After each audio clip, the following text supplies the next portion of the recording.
கோவிலில் எப்போ நட திறப்பாங்கன்றதெல்லாம் நீங்கள் பார்த்துக்கோங்க அந்த நேரத்துக்கு போய். ஏன்னா காலைல 10:30 மணி வரைக்கும் தான் விஷ்ணுபதி புண்ணிய காலம், 10:30 மணியோட முடியுது.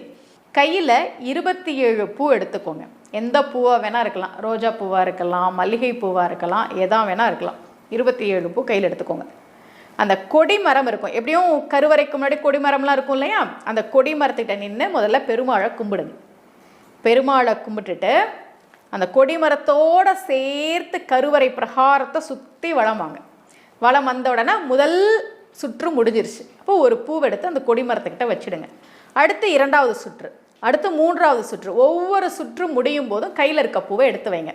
அது ஏன் பூ வச்சுக்க சொன்னாங்கன்னா, பெரியவர்கள் எத்தனை சுற்றணும்னு நமக்கே மறந்துடும். அதனால தான் குழப்பமே வேணாம், கையில் 27 பூவை வச்சுக்கோ. ஒவ்வொரு சுற்று முடியும் போதும் கொடிமரத்துக்கிட்ட ஒரு பூவை வை. அப்போ 27 சுற்றி முடிச்சுட்டா கையில் பூ இருக்காதுன்றதுக்காக தான் 27 பூவை வச்சுக்கிட்டு சுத்த சொன்னேன்.